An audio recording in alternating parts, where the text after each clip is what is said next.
અનંતોપકારી વીર પરમાત્માને નમસ્કાર કરીને આજના આપણા સેશનની શરૂઆત કરીએ. મનોવિજય આત્મશુદ્ધિ પુસ્તકમાં 67 પેજ 68 પેજ આપણો ચાલી રહ્યો છે. 68 પેજ ટોપિક ચાલે છે કે કઈ રીતે માનસિક સુખ દુઃખ એ વધારે મહત્વના છે. એમાં એક્ઝામ્પલ ચાલી રહ્યો હતો કે જેમ કોઈ કરોડપતિ માણસ હોય, ઘરમાં બધાને તેના પર લાગણી હોય, બહાર પણ તેનો માન મોભો લાગણી હોય, ખાઈ પીને આનંદ પ્રમોદ કરી શકે તેમ હોય, પણ તેને ડિપ્રેશન હોય તો ગમે ત્યારે રડવા બેસે, શોકાતુર થઈ જાય, ભયભીત થઈ જાય. આમ તો તેને તમે જેને સુખ કહો છો તેવા બધા જ સુખ હાજર છે. એટલે કે બાહ્ય દ્રષ્ટિએ બધી જ સગવડ છે એને, શરીર પણ નિરોગી છે, છતાં પણ ડિપ્રેશનના કારણે એનું જીવન મહા દુઃખમય છે. જ્યારે ડિપ્રેશન વગરનો આર્થિક દ્રષ્ટિએ માણસ સામાન્ય હોય તો મજેથી રહી શકતો હોય, જીવનમાં આનંદ પ્રમોદ કરતો હોય, એટલે જીવનમાં માનસિક દુઃખ જેવું કોઈ મોટું દુઃખ નથી. તે ઊભું થયા પછી દુનિયામાં બધા બાહ્ય સુખ નકામા થઈ જાય છે. આ વાત આપણે લાસ્ટ ટાઈમ જોઈ હતી. તેની સામે કોઈ માણસ બાહ્ય સંયોગોથી બહુ તકલીફમાં હોય અને તેને એક એવી ગોળી આપી દો કે જેથી તે મૂળમાં આવીને ફરવા લાગે, ગમે તેટલી તકલીફમાં પણ મજેથી ફરે. આ કૃત્રિમ છે, પણ ગોળીના કારણે મનનું સુખ એને મળે છે. માટે જેનું મન સુખમાં છે, એટલે મનની અંદર કોઈ જે છે તણાવ નથી, તેને દુનિયામાં કોઈ દુઃખી કરી શકતું નથી. જેનું મન દુઃખમાં છે તેને દુનિયામાં કોઈ સુખી કરી શકતું નથી. આ જીવનના વેધક સત્યો છે. જે તેને પકડી શકે તેને ખ્યાલ આવે કે ભૌતિક જીવનમાં પણ મનના સુખનું મહત્વ કેટલું છે. અહીંયા ધર્મની કોઈ વાત નથી, માત્ર એટલું જ છે કે મન જો પ્રસન્ન છે કલ્પનાથી અથવા તો કોઈ પણ એવા કારણથી, તો એનું સુખ શરીરના સુખ કરતા ચડી જાય એવું છે. અને મન જો દુઃખી છે તો શરીર કેટલું પણ સુખી હોય, ઇન્દ્રિયો કેટલી પણ સુખી હોય, પણ એનું જીવન ઝેર જેવું થઈ જશે. જેને આ વાત મનમાં બેસી જાય તેને થાય કે મારે મારા જીવનને જીતવું છે, મારા મનને જીતવું છે, શાંત સ્વસ્થ બનવાનું છે, બનાવવું છે. જેને આવી પ્રબળ ઈચ્છા થાય તેની સામે અમે ચિત્ત શુદ્ધિની વાત કરીએ તો તેને સાંભળવાનું મન થાય. જેને મનની અંદર વાત બેસી હોય કે મનને જીતવા જેવું છે, મારે મારા મનને જીતવું છે, એને શાંત બનાવવું છે, સ્વસ્થ બનાવવું છે, અને આવી ઈચ્છા જેને હોય એને ચિત્ત શુદ્ધિની એટલે કે મનની શુદ્ધિની વાત કરીએ તો એને સાંભળવાનું મન થાય, જિજ્ઞાસા થાય કે ભાઈ જીતવું છે તો કઈ રીતે જીતાય. કારણ કે મનના સુખ દુઃખની વેલ્યુ ઘણી વધારે છે. દુઃખ ટાળવું હોય તો પેલા મનનું દુઃખ ટાળાય, અને સુખ પણ જે છે ને મેળવવું હોય તો શરીર ઇન્દ્રિય કરતા મનનું જે છે ને એ પેલા મેળવાય. સાંભળીને જીવનમાં ઉતારે અને એના પછી ચિંતન મનન દ્વારા આગળ પુરુષાર્થ કરવાનું પણ ચાલુ થાય. પેલા તો જિજ્ઞાસા થાય, એના કારણે સાંભળવાનું મન થાય, અને પછી સાંભળી સમજીને જીવનમાં ઉતારે, ચિંતન મનન દ્વારા પુરુષાર્થ કરે, મહેનત કરે, અને પછી જે છે ને એ માનસિક સુખને પ્રાપ્ત કરી શકે. માટે જીવનમાં આંતરિક સુખની પ્રધાનતા સમજો કે અંદરનું છે એ બહારના કરતા ઘણું મહત્વનું છે. એક માણસ સમાજમાં ફરતો હોય, તેને પેટમાં દુખતું હોય પણ તે દુઃખ કંઈ બહાર દેખાતું નથી, છતાં તે દુઃખથી અંદર બેવડો વળી જાય. એક માણસ સમાજમાં ફરતો હોય, પેટમાં દુખે છે, એ દુઃખ બહાર નથી દેખાતું, છતાં તે દુઃખથી અંદર એને દુઃખ પોતાને જે છે ને એ શું કહેવાય કે સતાવે છે. ભલે આ શરીરનું દુઃખ છે પણ દેખાતું નથી, છતાં તીવ્રતા કેટલી છે.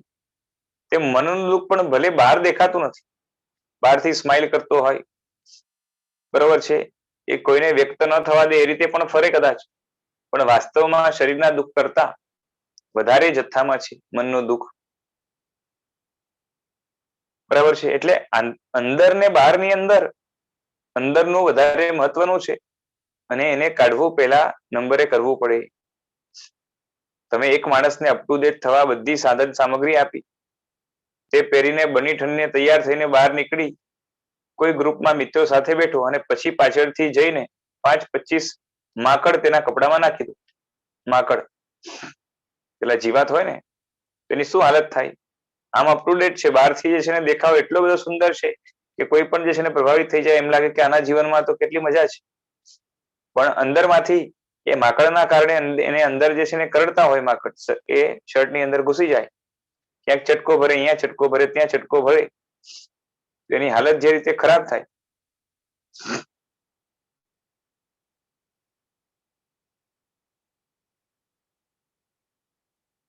એ જોવા જેવી હોય.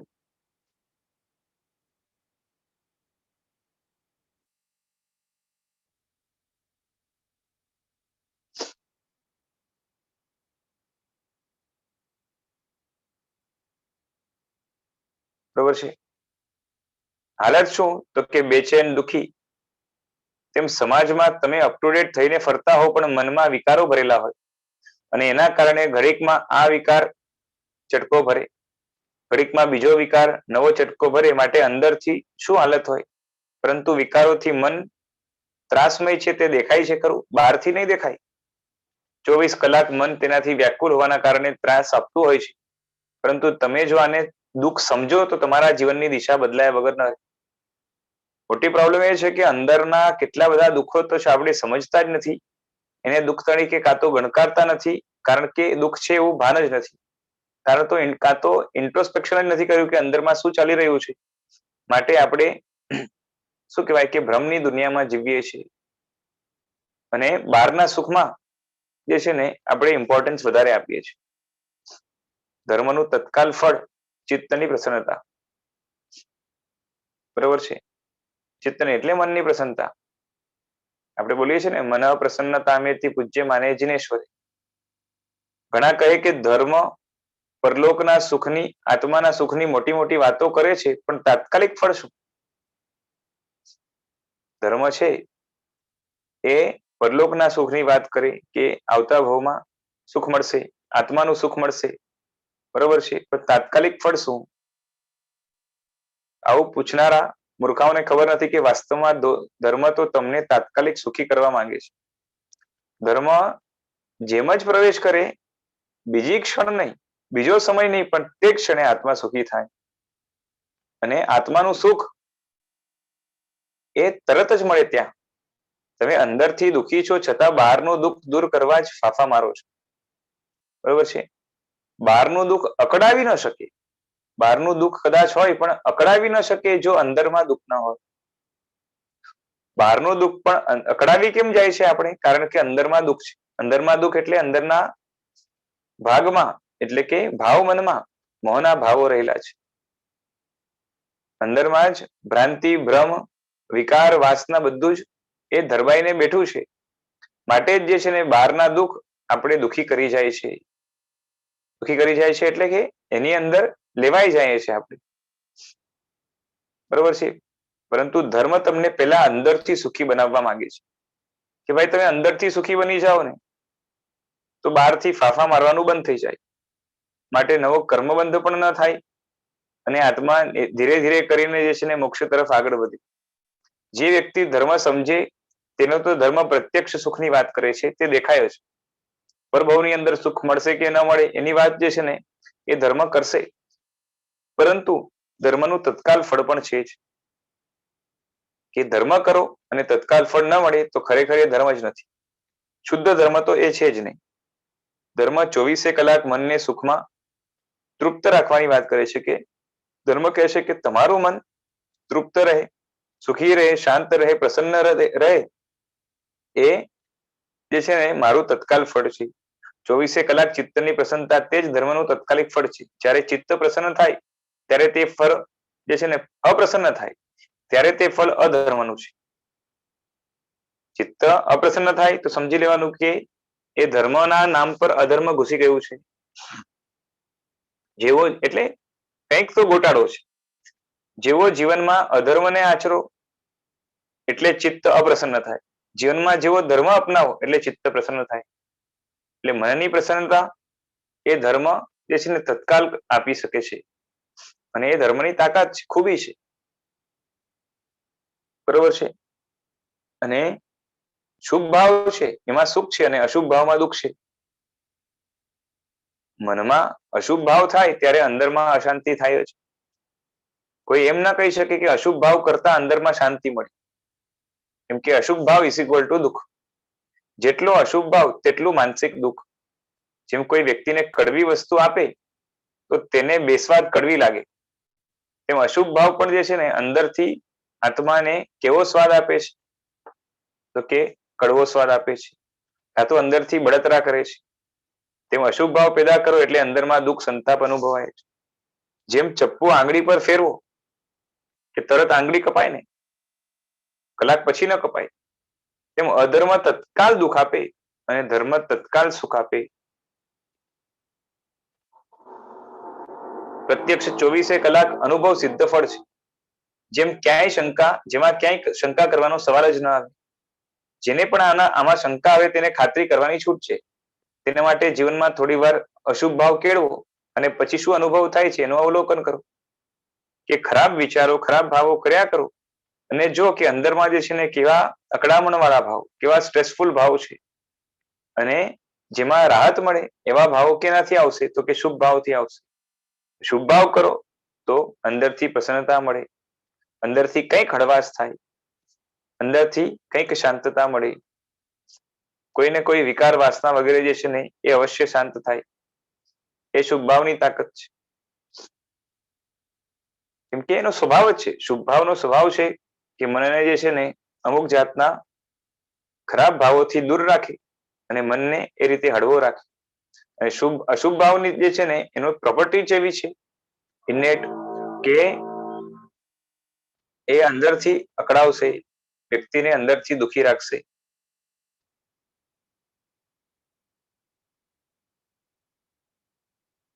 આગળ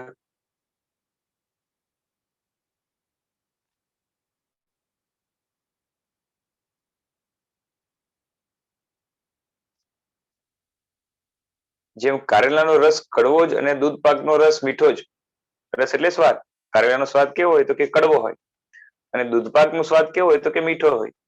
મરચા કેવા હોય તો કે તીખા હોય, સાકર કેવી હોય તો ગળી જ હોય.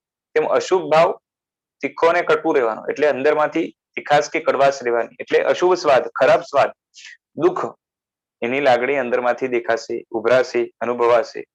જ્યારે શુભ ભાવ હશે તો એ મધુર રહેશે, પ્રીતિદાયી રહેશે, માધુર્યનો અનુભવ કરાવે, મીઠો, શાંત રસ છે.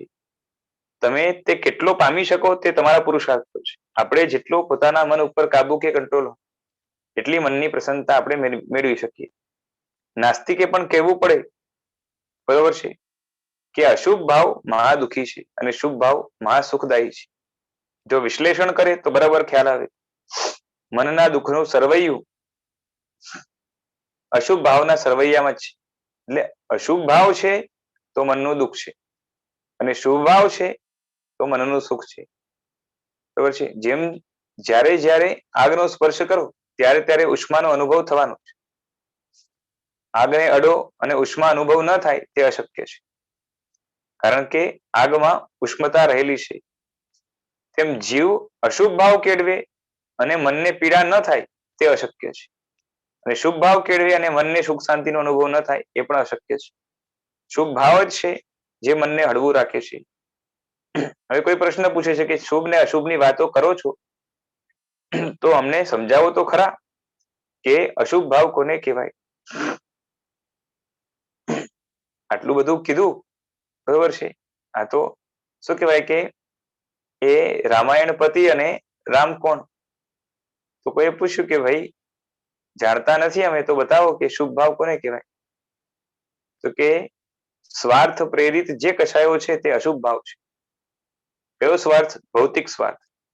ભૌતિક સ્વાર્થથી પ્રેરાઈને જે કશાયો થાય છે એ બધા અશુભ ભાવ છે. દાખલા તરીકે ઈર્ષા છે, કારણ કે કોઈની ચડતી જોઈને,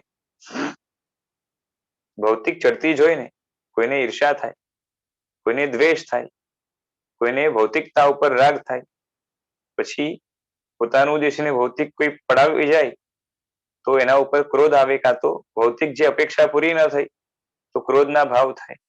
ભૌતિકતામાં પ્રગતિ થાય અને બીજા સાથે કમ્પેરિઝન થાય અને આપણે આગળ હોઈએ તો માન થાય, અહંકાર થાય. આ બધું જે છે ને એના કારણે હલકું કરવાનું મન થયું તે અશુભ ભાવ છે. આ બધા ભાવો કેવા છે કે જેના કારણે આત્મા આગળ જઈને હલકી ક્રિયા કરશે, ન શોભે એવી ક્રિયા કરશે, અને માટે જ એને અશુભ ભાવ કહેવાય છે. ટૂંકમાં તમારા પ્રત્યે કોઈ જે ભાવ કરે અને જે તમને ન ગમે એ બધા જ અશુભ ભાવ છે. કોઈનું પણ બુરું થાય તેવી ભાવના અશુભ કહેવાય. એટલે આ જે છે ને એક શું કહેવાય કે આખું અશુભ ભાવનું એ સમરાઈઝ કરીને જે છે ને વ્યાખ્યા કરી આપી કે જેની અંદર ભૌતિક સ્વાર્થ છે અને એનાથી પ્રેરાઈને જે કષાયો થાય છે, કષાયના ભાવો થાય છે, એ બધા અશુભ ભાવ છે. અને એના પણ જે છે ને એક્ઝામ્પલ આપ્યા ઈર્ષા, દ્વેષ, રાગ, ક્રોધ, માન વગેરે. પરંતુ એકદમ હજી શોર્ટમાં ડિફિનેશન જે છે ને પ્રિસાઇઝ શું કરી કે તમારા ઉપર કોઈ જે ભાવ કરીને તમને ન ગમે એ ભાવ જ્યારે તમે બીજા ઉપર કરો છો, જેની અંદર અહિત કે સામેવાળાને ન ગમે એવી વસ્તુ રહેલી છે, એવા ભાવો રહેલા છે, એ બધા જ અશુભ ભાવ છે. બરોબર છે. હવે કોઈ પૂછે છે કે ભગવાનનો રાગ કરવાનો છે, કેમ કે અહીંયા રાગની વાત આવી ને, તો કે હા, તેમાં કોઈનું પણ ખરાબ કરવાની ક્યાં ભાવના છે. વાત શું થઈ હતી કે કોઈનું હલકું વર્તન કરવાનું, જીવનમાં હલકું વર્તન કરવાનું મન થાય એવા રાગ આદિ લેવાના. બરોબર છે. જેમાં ભૌતિક સ્વાર્થથી જે છે ને એ નથી. ભગવાનનો રાગ ભૌતિક સ્વાર્થ કે આકાંક્ષાથી જો હોય તો એ પણ ખરાબ છે. પણ જે સાચો રાગ છે ભગવાનનો, જે ભગવાન બનવા માટે છે, ભગવાનના સ્વરૂપને જોઈને એવા સ્વરૂપને પ્રાપ્ત કરવા માટેની ઈચ્છાના કારણે એ જે રાગ છે, એ બધો રાગ જે છે ને એ અશુભ ભાવ નહીં પરંતુ શુભ ભાવમાં આવશે. તેમનો રાગ કરવાથી તમારું ને આખા જગતનું ભલું કરવાનું આવશે, એટલે એ તો શુભમાં આવશે. બધાનું સારું કરવાની વાત આવે તો એમાં અશુભ ભાવ નથી આવતો. ખરાબ ભાવનાને અશુભ ભાવ કહેવાય. કોઈ વ્યક્તિ કોઈનું બુરું કરવામાં પુણ્ય યોગ્ય કદાચ સફળ થાય ને ત્યારે પણ તે કરવા માટે અંદર જેટલો ટાઈમ ઉશ્કેરાટ કે આવેગ હોય એને, એટલો ટાઈમ તેનું મન સ્વસ્થ રહેવાનું નથી. આપણે કોઈનું બુરું ચાહીએ પણ એના પછી એનું બુરું થાય એમાં તો સામેવાળાનો પણ પાપનો ઉદય જોઈએ અને આપણો પુણ્યનો ઉદય જોઈએ. પરંતુ કોઈનું બુરું કરવા જઈએ કાં તો બુરું કરવાના જે ભાવ થાય એના દ્વારા આપણને બંધાય તો પાપ. એટલે અંદરમાં કેમ પાપ બંધાય છે? કારણ કે અંદરમાં કસાઈના ભાવ છે. ભૌતિક સ્વાર્થથી પ્રેરિત કાં તો બીજાનું અહિત થાય એવા પ્રકારના જે ભાવો છે, એવા ભાવોના કારણે બીજાનું બુરું થાય કે ન થાય, આપણું વર્તમાનમાં અહિત અંદરની અકળામણ ઉશ્કેરાટના કારણે થઈ રહ્યું જ છે. અને એના દ્વારા જે પાપ બંધાય છે એના દ્વારા આગળ જઈને પ્રતિકૂળ સામગ્રી મળશે. માટે ધાર્મિક કે આધ્યાત્મિક પ્રગતિમાં પણ અટકાયત થશે અને ત્યારે પણ જે છે ને મન અસ્વસ્થ રહેશે, આત્મા અસ્વસ્થ રહેશે અને પાપના ઉદયના કારણે બાહ્ય દુઃખ પણ આવશે. માટે ભારે નુકસાન થશે. એટલે તમે જો મનનું સુખ સમજી શકો, તમે જો મનના સુખને સમજી શકો તો પરમાત્મા સાથે તમારું અનુસંધાન સરળ બની જાય.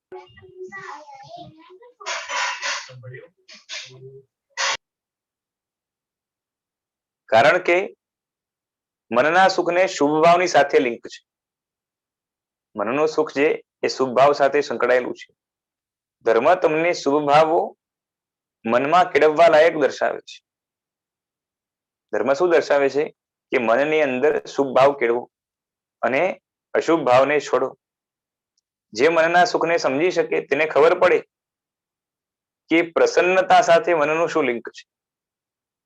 તમારે પ્રસન્ન રહેવું છે, મનને હળવું રાખવું છે, તો મનની અંદર શુભ ભાવ રાખવા પડશે અને અશુભ ભાવને કાઢવા પડશે. એટલે મનનું સંશોધન કરવું હોય તો તેના સ્વરૂપને જાણવું જરૂરી છે. બરાબર છે.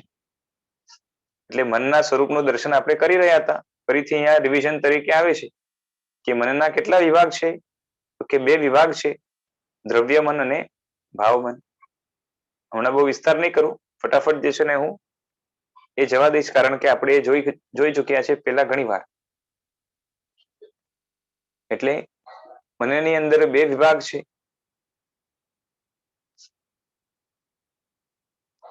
એક જે પૂતગલનું બનેલું છે અને વિચાર કરવામાં મદદ કરે છે એને દ્રવ્ય મન કહેવાય. બીજા નંબરે અંદરનું જે ભાવાત્મક છે એને ભાવમન કહેવાય. ભાવમન પણ જે છે ને કોન્શિયસ અને અનકોન્શિયસ એટલે કે ઉપયોગ મન અને લબ્ધિ મન 2 પ્રકારનું છે. અને ઉપયોગ મન વર્તમાન જ્ઞાનરૂપ છે અને લબ્ધિ મન છે એના ઘણા પેટા વિભાગ છે. લબ્ધિ મનને સમજવા આપણે પહેલા જોઈ ગયા કે લબ્ધિ મન એમાં નો એક વિભાગ છે માન્યતા. તો માન્યતાની શુદ્ધિથી લબ્ધિ મનની પ્રાથમિક શુદ્ધિ થાય છે. માન્યતાને શુદ્ધ કરો તો લબ્ધિ મનની પ્રાથમિક બેસિક શુદ્ધિ થાય છે. તો શું લખ્યું છે કે માન્યતાની શુદ્ધિ. માન્યતા એટલે તમે શું માનો છો, શું નથી માનતા અંદરમાં તે, અને તેના આધારે જ તમારી રુચિ બનાયેલી છે. કેમ કે જેવી માન્યતા હોય એવો એનો જે છે ને ઇન્ટરેસ્ટ અંદરમાં હોય. રુચિ એટલે શું? ઇન્ટરેસ્ટ. તમને કઈ વસ્તુમાં રસ પડે છે, બરોબર છે, એને રુચિ કહેવાય. અને માન્યતામાં જે વસ્તુમાં સુખ લાગે, જે વસ્તુમાં હિત લાગે, જે વસ્તુ કરવા જેવી લાગે, ઉપાદેય લાગે, ત્યાં રુચિ થશે. એટલે સારાને સારું માનો તો તેના ઉપર રુચિ જળવાયેલી રહે છે, અને ખરાબને ખરાબ માનો તો એના ઉપર અરુચિ રહેશે. જેમ એક વ્યક્તિ હિંસાને ખરાબ માને છે તો તેના મનમાં હિંસા પ્રત્યે અરુચિ રહેશે, અને એક વ્યક્તિ હિંસાને સારી માને તો એના મનમાં હિંસા પ્રત્યે રુચિ રહેશે, કરવાની ભાવના રહેશે, ઇન્ટરેસ્ટ રહેશે, કરતું હોય કોઈ એને જે છે સારું લાગશે. એમ અહિંસાને સારી માને છે તો તેને રુચિ રહેશે, અને અહિંસાને ખરાબ માને છે તો એની અરુચિ રહેશે. આમ રુચિ અરુચિ, સારી ખરાબ બધી વસ્તુ સાથે તમારી માન્યતા અનુસાર તાણાવાણાની જેમ જે છે ને જડાયેલી હોય છે, વણાયેલી હોય છે. રુચિ ને અરુચિનો વિષય કેવો છે કે જે વસ્તુને આપણે સારી માનીએ એના ઉપર રુચિ જળવાયેલી રહેશે, અને જેને ખરાબ માનીએ ત્યાં અરુચિ પણ જળવાયેલી રહેશે. જગતની પ્રત્યેક વસ્તુ, પ્રત્યેક રુચિ અરુચિ સુષુપ્ત રીતે અંદર ધરવાયેલી છે.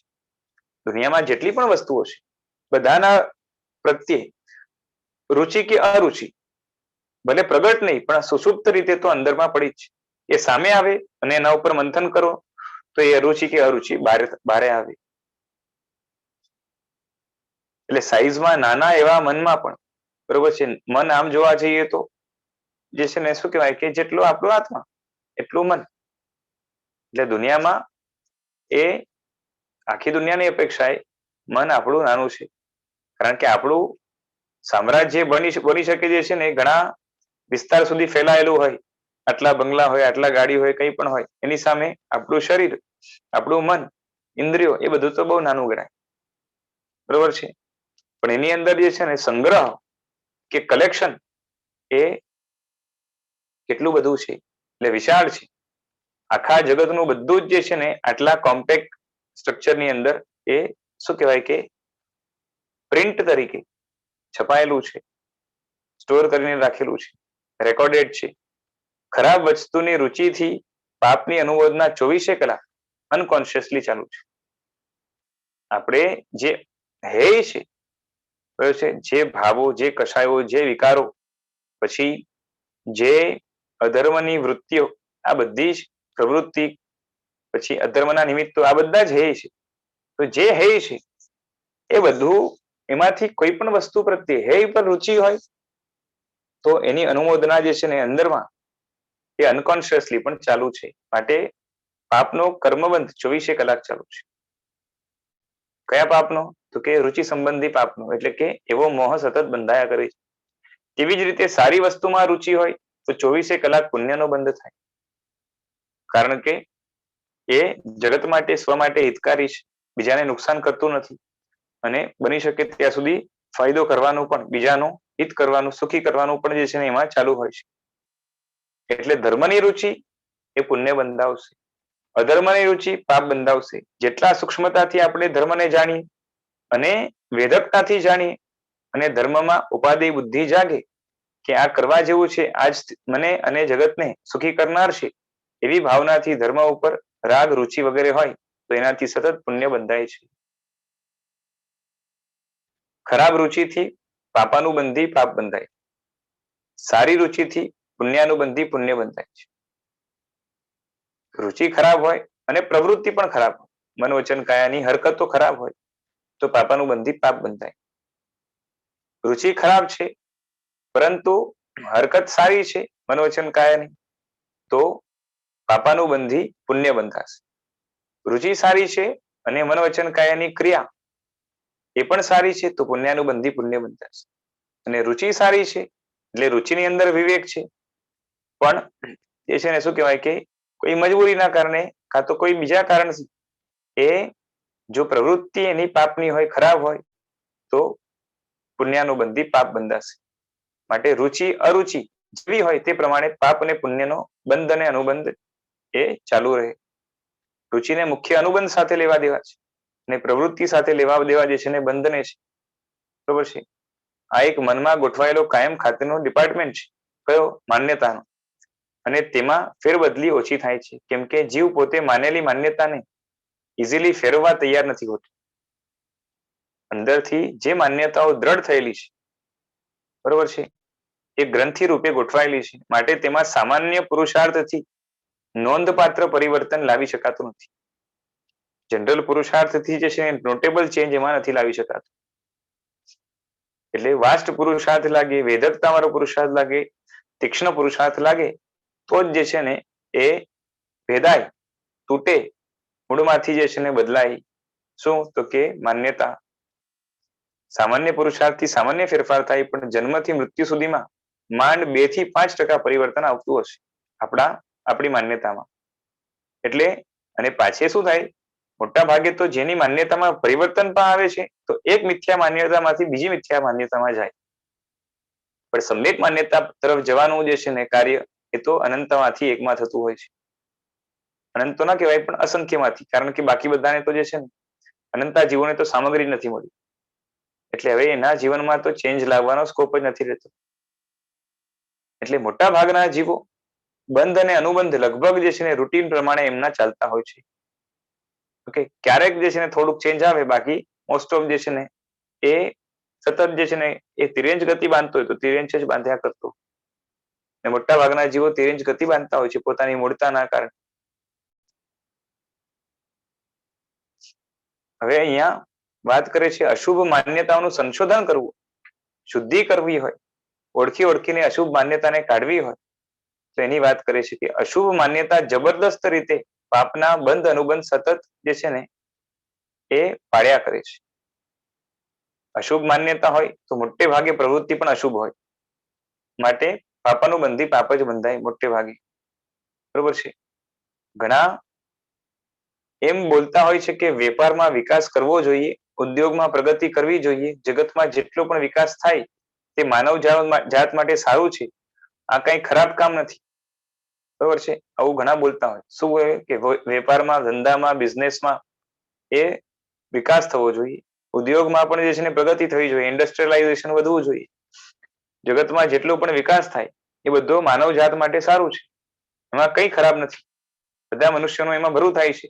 લોકો કમાશે, ખાશે, મજા કરશે. બરોબર છે. અને જિંદગી એમની જે છે ને ઈઝી થઈ જશે.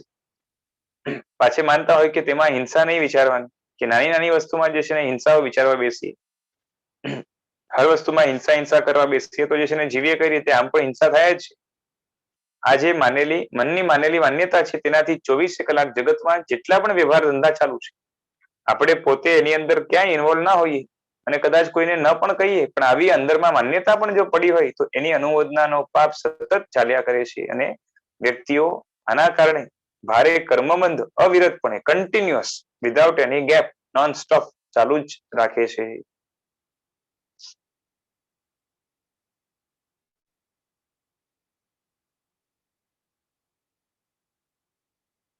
હું ફાસ્ટ જાઉં છું, વાંધો નથી ને? ઓકે, જનરલ બાબતો જ ચાલે છે, એમાં કોઈ નવા પોઈન્ટ, નવા એટલે અઘરા કે ન સમજી શકાય એવું નથી.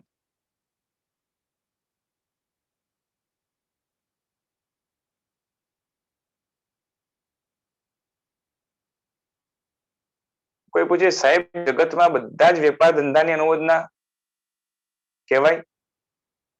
જગતના બધા જ વેપાર ધંધાની અનુમોદના કહેવાય? તો કે હા, ચોક્કસ. તમે માનતા હો છો કે ઉદ્યોગ ધંધા વિકસાવવા તે સારું કામ છે અને આમ જ કરવું જોઈએ.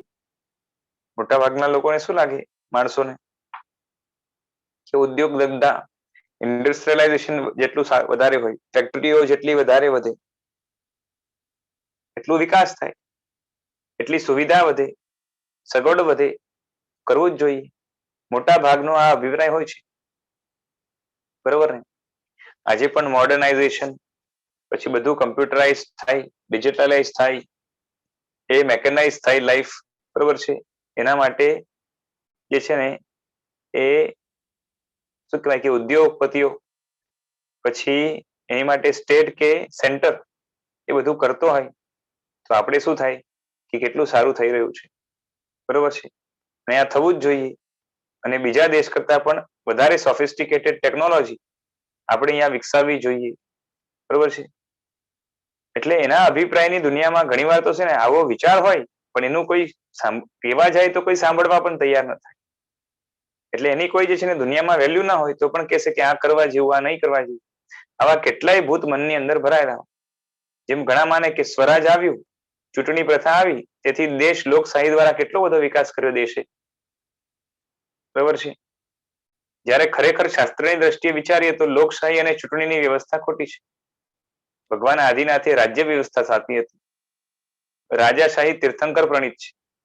રાજાશાહી સિવાય બીજી વ્યવસ્થા લોકહિતકર નથી. છતાં જીનેશ્વરના વચનથી વિરુદ્ધ ની આવી તો તમારી ઘણી માન્યતાઓ છે.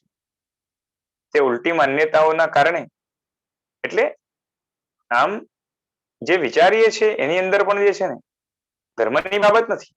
આ બાબત કઈ છે? દેશને ચલાવવાની બાબત છે, બરોબર છે? એ શું કહેવાય કે સમાજની અંદર શાસન કરવાની વાત છે. પણ એની અંદર પણ જે છે ને જે વિચારીએ એમાં આપણે આ પોલમપોલ હોય, ગડબડ હોય. કારણ કે એ મનમાંથી જે છે ને મન ફાવે તેમ, કાં તો જેમ તરંગો જાગે તેમ વિચારવાનું આપણે ચાલુ કરીએ. વ્યવસ્થિત કમ્પેર કરતા ન આવડતું હોય એટલે શું થાય કે વિચારણા જ છે ને એ સમાજની દ્રષ્ટિએ પણ ખોટી છે, ધર્મની દ્રષ્ટિની વાત નથી. રાજ્ય વ્યવસ્થા છે, બરોબર છે? એ કેવી જોઈએ કે રાજાશાહી વાળી કે લોકશાહી વાળી? તો કેટલા બધા જે છે ને કમ્પેર કરો તો લોકશાહીમાં જેટલા ડિફેક્ટ, ફોલ્ટ કે જેટલા પ્રોબ્લેમ્સ કે હર્ડલ્સ છે એવા રાજાશાહીમાં નહીં હોય, બરોબર છે? અને જે રીતે રાજ્ય વ્યવસ્થા ભગવાને બતાવી હતી એવા પ્રમાણે ચાલે. જો એક વાત સમજો, રાજ્ય વ્યવસ્થાની અંદર ઘણું જે છે ને એ સંચાલન કરવાની જવાબદારીમાંથી આવે, આખા દેશની જવાબદારીમાંથી આવે. દેશની અંદર હિતાહિત જે પણ થાય એ બધાનો ફાળો પણ રાજાને જાય, બરોબર છે? કર્મબંધની દ્રષ્ટિએ પણ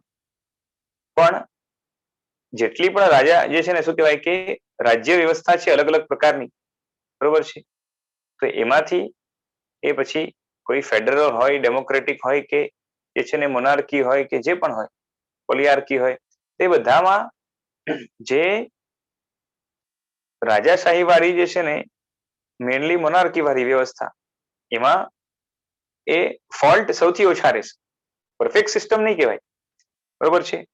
એકદમ પરફેક્ટ તો જે છે ને એ ધર્મના ક્ષેત્રની અંદર, શુદ્ધ ધર્મના ક્ષેત્રની અંદર જ હોય કે જ્યાં વ્યક્તિઓ સુખી જ થાય અને દુઃખ એના જીવનમાં ઓછું જ થાય. દુનિયાની કોઈ પણ સિસ્ટમ લઈ આવો તો એની અંદર ફોલ્ટ તો રહેવાના છે, બરોબર છે? ફૂલ પ્રૂફ કઈ નહીં હોય, એટલે કે દુઃખ ન હોય પૂરેપૂરું એવું નહીં હોય, બરોબર છે? કારણ કે પુણ્ય પાપ પોતાની રીતે કામ કરતા હોય છે.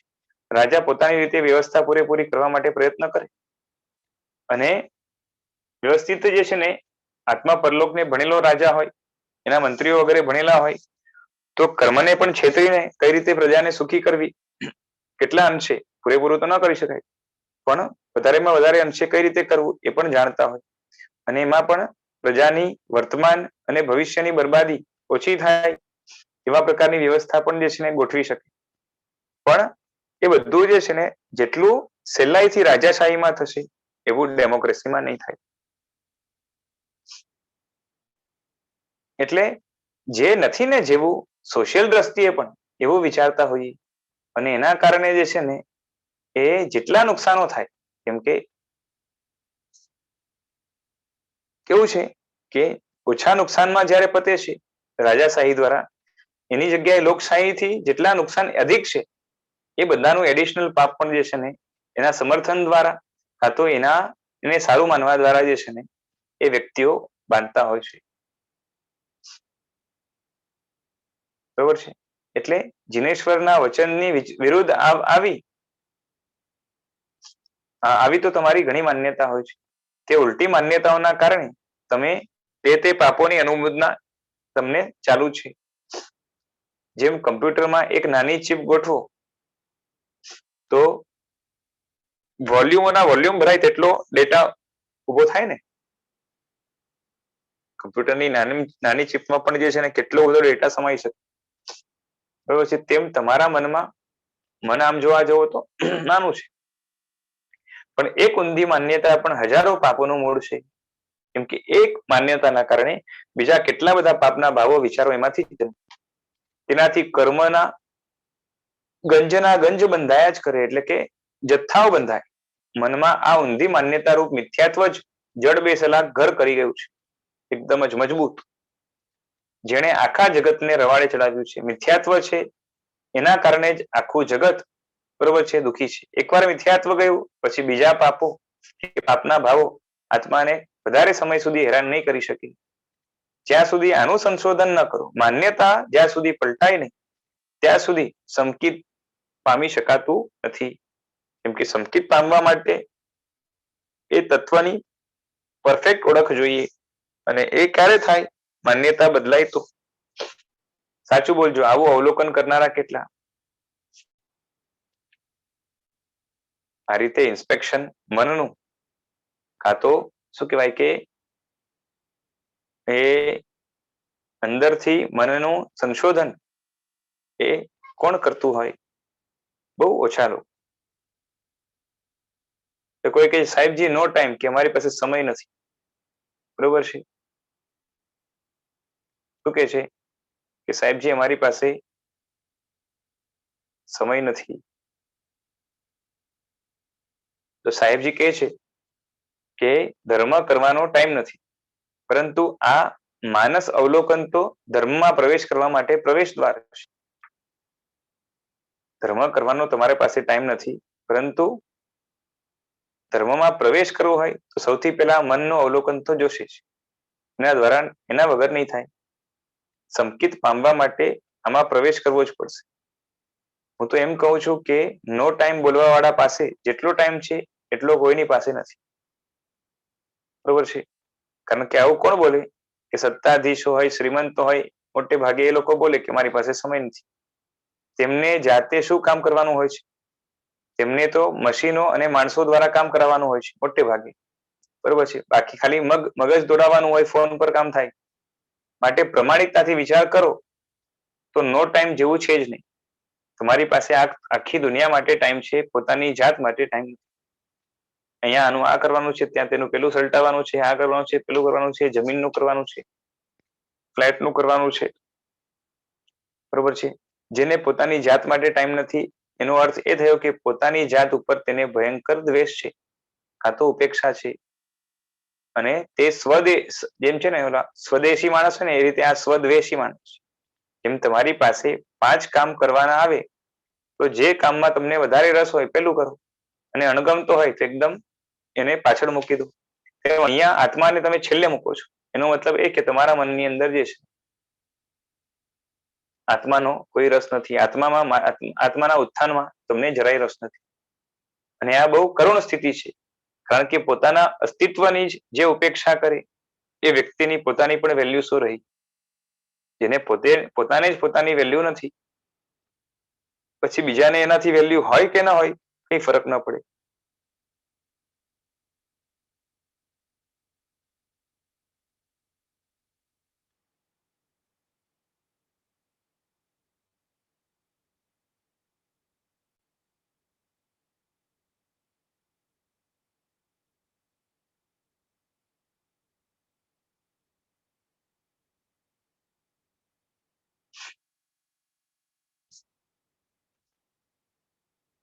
બરોબર છે. એટલે તમારા ઉપર કોઈ દ્વેષ રાખે તો તમને ગમે નહીં, છતાં પણ તમે તમારી જાત ઉપર સતત દ્વેષ રાખો છો, એટલે કે ઉપેક્ષા કરો છો. એને એક સાઈડ પ્રોડક્ટ જેવું ગણો છો. તમને કોઈ એવોઇડ કરે તો ગમે નહીં ને, પરંતુ તમે તમારી જાતને 24 કલાક એવોઇડ કરો છો. બધી વસ્તુને આપણે ઇમ્પોર્ટન્સ આપીએ. આપણે પોતે આત્મા છીએ, આત્મા તરીકે આપણે પોતાને ઇમ્પોર્ટન્સ કેટલો સમય આપીએ છીએ બહુ મોટી વાત છે, બરોબર છે. પ્રશ્ન જ મોટો છે. આ તો એકદમ બેહુદું કહેવાય, બરોબર છે. દુનિયામાં સ્વાર્થ ખરાબ ગણાય છે, પણ આત્મિક દ્રષ્ટિએ જે સ્વાર્થી થઈ શકે એના જેવો જગતમાં જે છે ને એ પરોપકારી કે શું કહેવાય કે પરાર્થ વ્યસની બીજો કોઈ નહીં બની શકે, કારણ કે સ્વકલ્યાણમાં આખા જગતનું કલ્યાણ સમાય છે. એટલે જેમ છે ને કીધું છે કે એ પરિવાર માટે પોતાની જાતને ઘસી નાખે એ માણસ સારો ગણાય, અને શું કહેવાય કે એ સમાજ માટે પરિવારને પણ છોડાય, દેશ માટે સમાજને પણ છોડાય, અને ધર્મ માટે આખી દુનિયાને છોડાય, અને અધ્યાત્મ માટે એટલે પોતાના આત્માને એટલે કે પોતાને સાધવા માટે આંતરિક સ્વાર્થ માટે આખી દુનિયાને પણ છોડાય, બરોબર છે. એટલે વિચાર કરો કે છેલ્લે જે છે ને ક્યાં આવી ગયા ઉભું રહ્યું, તો કે પોતાના આત્મા ઉપર. જે સૌથી ઇમ્પોર્ટન્ટ છે એને આપણે અવોઇડ કરીએ છીએ, અને એ આપણી મોટી ભૂલ છે. અંદરમાંથી જેની વેલ્યુ જોઈએ સૌથી વધારે એની વેલ્યુ નથી. અમે તમને તમારા મૂળભૂત આંતરિક સ્વરૂપનો વિચાર કરવાનું કહીએ છીએ. સ્વ કેન્દ્રિત થવા જેવી હિતકારી કોઈ પ્રવૃત્તિ નથી કે જે પોતાના આત્મામાં કોન્સન્ટ્રેટ થાય. એ વ્યક્તિ જે કામ કરી રહ્યો છે એના જેવું કામ દુનિયામાં કોઈ નથી કરી રહ્યું. ધર્મ તમારી જાતની વધારે ચિંતા કરે છે. ધર્મ તમને સુરક્ષિત બનાવવા માંગે છે. તમે એકવાર સુરક્ષિત થઈ જાઓ તો ધર્મ તમારી સુરક્ષા એ રીતે ગોઠવે કે જેથી કરીને તમારી સુરક્ષા ઉત્તરોત્તર વધે, અને જગતની સુરક્ષાની અંદર તમારો ફાળો પણ નોંધાય, અને કમથી કમ તમારા કારણે જગતને દુઃખી તો થવાનું ન આવે. માટે કેવલ સ્વનો વિચાર કરવાના અવસરે કહો કે નો ટાઈમ, તો આ કેવી વાત કહેવાય. જરા ચિંતન મનન કરજો. આના માટે એક વખત બનેલો એક દાખલો કહું. સાહેબજી દાખલો કહે છે કે એક હાર્ટના સ્પેશિયલિસ્ટ પાસે એક સુખી પેશન્ટ આવેલું. ડોક્ટરે તેમને તપાસીને બધા રિપોર્ટો જોઈ લીધા. પછી કહ્યું કે મારી દ્રષ્ટિએ તમને ખાસ તકલીફ નથી, જરા નોર્મલ બીપી જે છે ને એ વધારે રહે છે, પરંતુ તેના માટે કઈ દવા લેવાની જરૂર નથી. પરંતુ દિવસમાં અડધો કલાક કાઢી થોડા યોગાસન પ્રાણાયામ કરીને મનને રિલેક્સ કરવા પ્રયત્ન કરો. જ્યારે પેલા ભાઈ બિઝનેસમેન હતા, તે કહે કે ડોક્ટર મને ટાઈમ મળતો નથી, ત્યારે ડોક્ટરે કહ્યું કે સમજી રાખજો, હમણાં ટાઈમ નહીં કાઢો તો તમારો કાયમ માટેનો ટાઈમ હાથમાંથી સરકી જશે. ડોક્ટરે બહુ જ એ જે છે ને સંભળાવ્યું. પોતાની જાત માટે અડધો કલાક ન કાઢી શકો. આ વાત શારીરિક દ્રષ્ટિએ છે. આ પ્રસંગમાં શારીરિક દ્રષ્ટિએ જે છે ને મૂર્ખા બનો છો, તેમ આત્માની દ્રષ્ટિએ મૂર્ખા બનો તો કેટલું નુકસાન થાય. કેમ કે શરીર બગડ્યું તો આ ભવ બગડશે, અને આત્મા બગડ્યો તો ભવો ભવ પરભવ, એટલે કેટલા ભવો બગડી જશે. આમ તો એનો કોઈ અંત જ નથી, એટલે અનંતા ભવ બગડે. તમારે એટલે જ્યાં સુધી ન સુધરે ત્યાં સુધી છે ને બગાડ ચાલુ રહેવાનું, અને આ ઉપેક્ષા પાછા નવા ઉપેક્ષાના સંસ્કાર બાંધશે. તમારે તો એમ કહેવું જોઈએ કે દુનિયામાં બધી વસ્તુ માટે ટાઈમ ઓછો છે, પણ મારી જાત માટે મારી પાસે ઘણો ટાઈમ છે. પેલા સ્વનું કરીશ, પછી વધશે ટાઈમ તો પરનું કરીશ. તમારામાં સૌથી પહેલા તલબ પોતાના હિતની હોવી જોઈએ.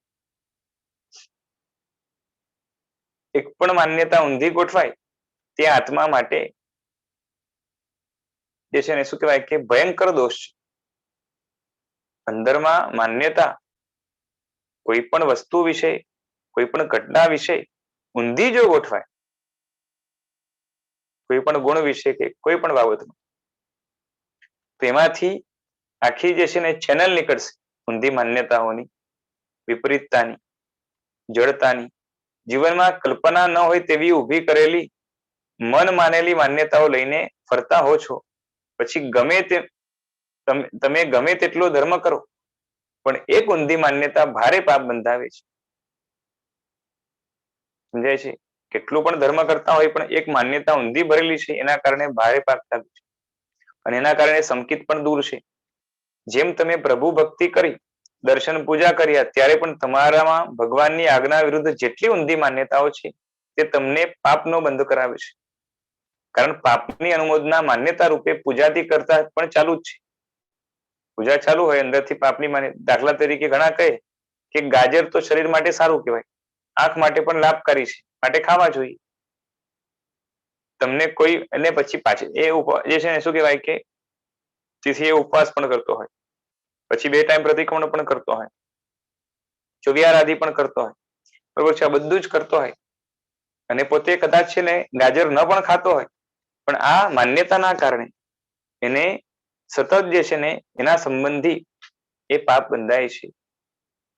એટલે તમને કોઈ વાત ડોક્ટર કહે તો બેસી જાય, પણ શાસ્ત્રો કહે તો ન બેસે, બરાબર છે. અને ત્યાં પણ શાસ્ત્રો કહે ને તો પૂછે કે કેમ ના પાડી, આમ તો આમ જે છે ને આમ થાય ને તેમ થાય ને, બરાબર છે. ડોક્ટર કે તો ત્યાં પૂછવા ના બેસે, ત્યાં લાગે કે આ ડોક્ટર હોશિયાર છે, એને પૂછવાની જરૂરત નથી, એનો અનુભવથી બોલે છે, બરાબર છે.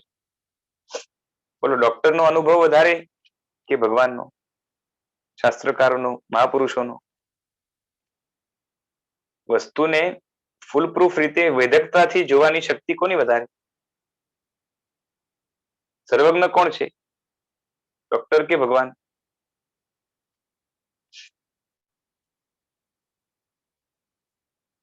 આમ છતાં પણ જે છે ને, એટલે આપણે ધર્મની અંદર અંધશ્રદ્ધા કહીએ, પણ આંખ બંધ કરીને ડોક્ટર ઉપર શ્રદ્ધા રાખીએ, બરોબર છે, એ પણ અંધશ્રદ્ધા તો કહેવાય ને. એ પાછી એમ નહીં સમજતા કે ડોક્ટર ઉપર શ્રદ્ધા નહીં કરવી, પણ જો ત્યાં પ્રશ્ન કરીએ તો અહીંયા થવો જોઈએ, અને અહીંયા ન કરીએ તો ત્યાં પણ શા માટે થાય, બરાબર છે. જેમ બધા ડોક્ટર સારા નથી હોતા, એમ બધા ડોક્ટર ખરાબ પણ નથી, પણ ખાલી વાત એટલી છે કે આપણે જ્યારે હેલ્થની બાબત આવે, શારીરિક હેલ્થની બાબત, તો એની કાળજી લેનાર જે પણ વ્યક્તિ હશે એના ઉપર આપણે ચૂપચાપ શ્રદ્ધા કરી લઈએ છીએ. તો એ જ રીતે આત્મિક ડોક્ટર એટલે કે દેવગુરુ વગેરે, એના ઉપર આપણે શ્રદ્ધા કરવામાં વાંધો શું આવે છે? ભલે ચલો પરીક્ષા કરીને કરીએ, પણ શ્રદ્ધા તો કરીએ, એમને એમ ન કરીએ, બરાબર છે.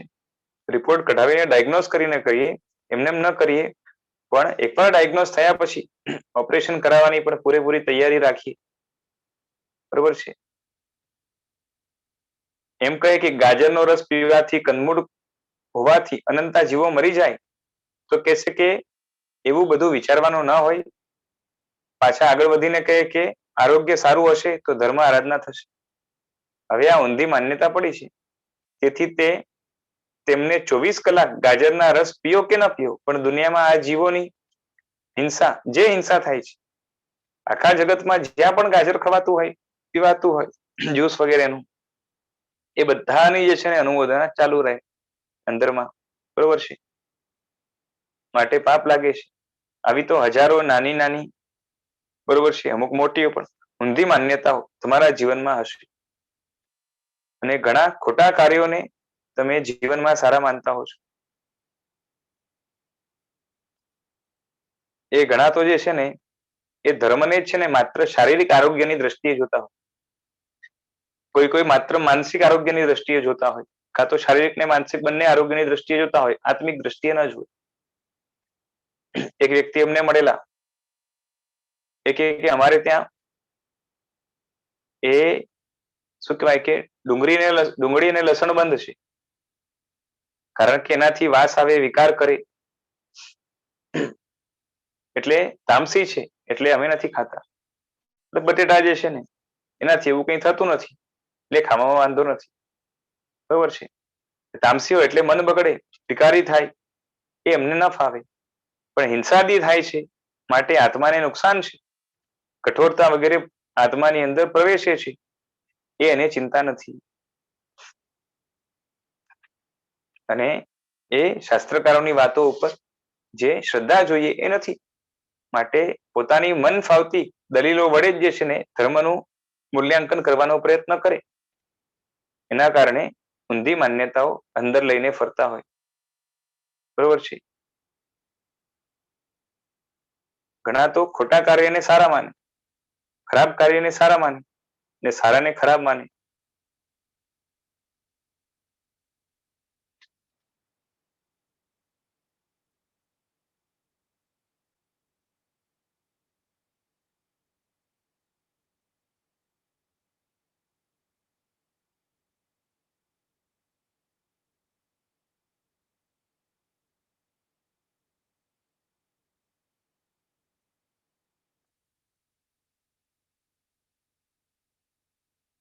ઘણા ખોટા કાર્યોને તમે જીવનમાં સારા માનતા હો છો, તેમાં પણ જ્યારે વર્લ્ડ લેવલ પર વાતો ચાલે ત્યારે તો અક્કલ જ ગીરવે મૂકી દો છો.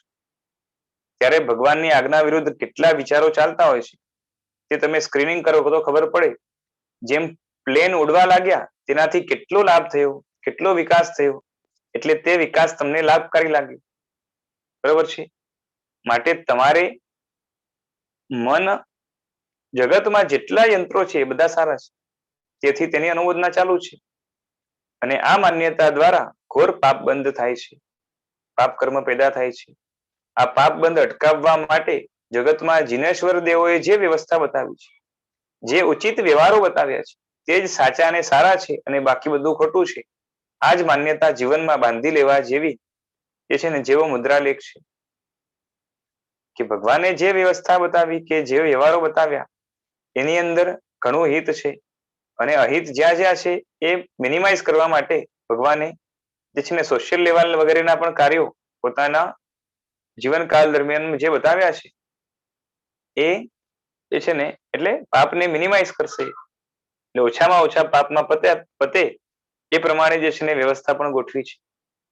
બરોબર છે. આર્ય દેશની વ્યવસ્થા જ મૂળથી એવી છે જેથી કરીને જે છે ને એ હિતને અટકાવે નહીં, હિતને બની શકે ત્યાં સુધી સપોર્ટ કરે, અને અહિત જેટલું થતું હોય એમાંથી મિનિમમ થાય એવા પ્રકારની વ્યવસ્થા શરૂઆતથી બતાવેલી છે. પણ એને ઇવેલ્યુએટ કરવાની આપણી તાકાત નથી, અધીરાઈના કારણે, કાં તો એક જે છે ને જૂની માન્યતાઓ કે જૂનવાણીના દ્વેષના કારણે. સમજાય છે?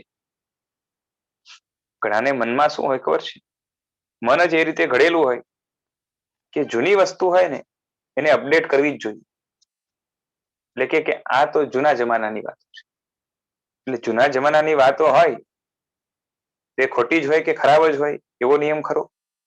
બરોબર છે. એની પાછળ લોજિક શું? સમજાય છે? આવા માણસો મળે કે નહીં? કોઈ જૂની વાતો, જૂનો આઈડિયાઝ કે જૂનો જે છે ને તરીકો કાર્ય કરવાનો બતાવે તો કે આ છે ને આ તો જૂની વાત છે, જૂનવાણી છે, અને માટે જે છે ને એને ફોલો કરવાની શું જરૂરત છે? આપણે કંઈક નવો આઈડિયા લગાવીએ. આવા માણસો કેટલા મળે?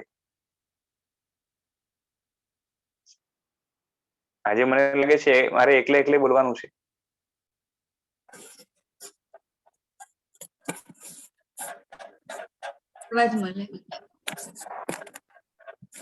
હા, માઇક ઘણા ચાલુ થઈ ગયા.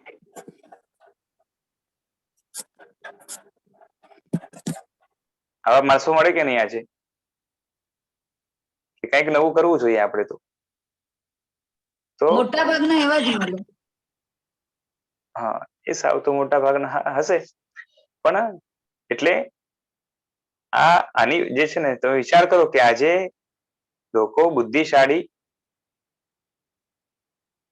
છે, વધારે ઇન્ટેલિજન્સ ડેવલપ થયું છે, લોકો લોજિકલી વિચારે છે, એવી જે હવા ફેલાણી છે, અને પોતાને જે છે ને ગર્વના કારણે કે માનના કારણે એ શું કહેવાય કે એજ્યુકેટેડ લિટરેટ વર્ગ પોતાને જે છે ને વધારે હોશિયાર માને. બરોબર છે?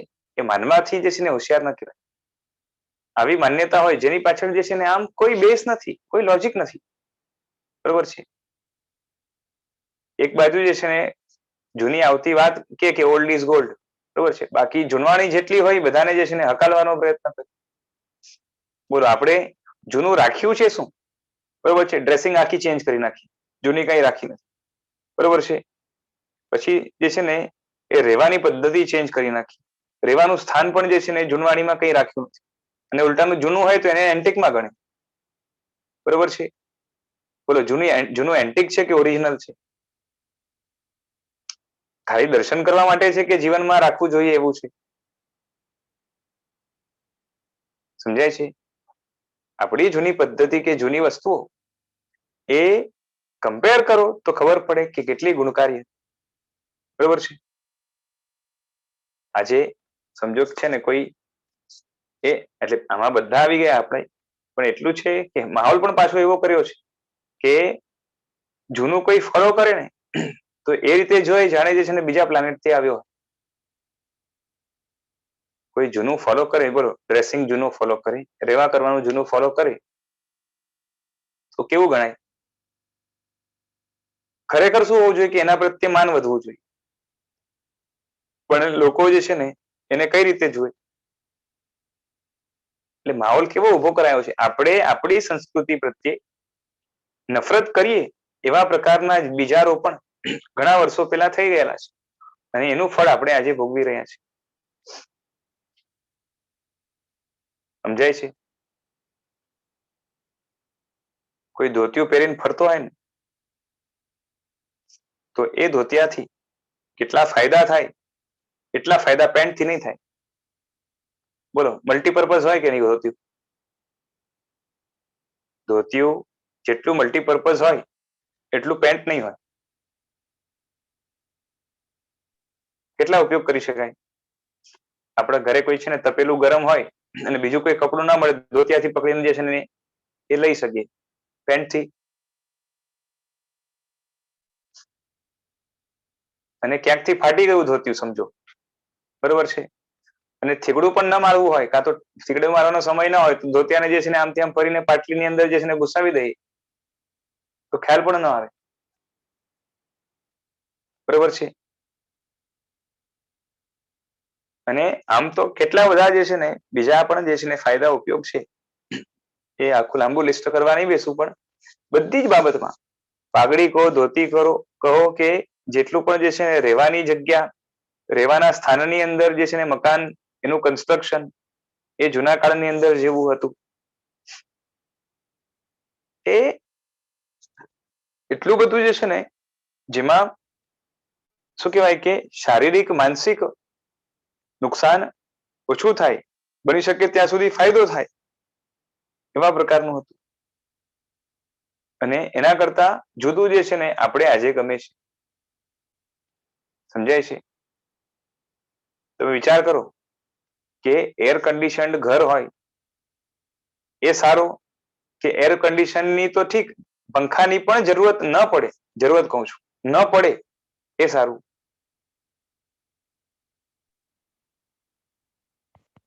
નહીં સમજાય. સેન્ટ્રલાઇઝ એસી સારી કે પંખાની પણ જરૂરત ન પડે? એસી તો ઠીક, એ સારું. પંખાની જરૂરત ન પડે એ સારું.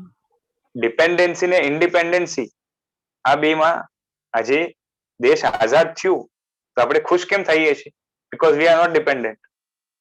ઓકે, જે એસી પંખા ઉપર ડિપેન્ડન્ટ હોય, બરોબર છે, એ વ્યક્તિ બંધનમાં ગણાય કે મુક્ત ગણાય? એટલા અંશે. એટલે વિચાર કરો કે આપણી જેટલી ડિમાન્ડ વધે છે, ડિપેન્ડન્સી વધે છે, તો આપણે પોતાને જ પાછે બીજા કોઈ નહીં, પોતે જ આપણે પોતાને બંધનમાં રાખ્યા છે. આ બધું ગાંડ પણ છે, અને એને આપણે સારું માનીએ આ બધી ઊંધી માન્યતા, બરોબર છે. એટલે આ બધું છે, બરોબર છે. હવે આની આગળનું જે છે થોડાક દાખલા સાથે સાહેબજી સમજાવે છે એ આપણે અવસરે લઈશું. આજે સમય થયો છે, રાખીએ છીએ. જીનાગના વિરુદ્ધ કંઈ બોલાયું હોય તો ઈચ્છામિ દુક્કડમ. અને જેમના વ્યાખ્યાન આપણે વાંચી રહ્યા છીએ એવા આચાર્ય ભગવંત શ્રીમદ વિજય યુગભૂષણ સુરેશ્વરજી મહારાજ સાહેબના ચરણોમાં કોટીશ વંદન કરીને એમને આપેલા જ્ઞાન વારસાને સમ્યક રૂપે પરિણમવાની પરમાત્મા પાસે અને એ જ ગુરુ ભગવંત પાસે આશીર્વાદની અપેક્ષા રાખી અને એમના આશય વિરુદ્ધ કંઈ બોલાયું હોય, જીનાગના વિરુદ્ધ કંઈ બોલાયું હોય તો ઈચ્છામિ દુક્કડમ. ચલો આજે રાખીએ છીએ.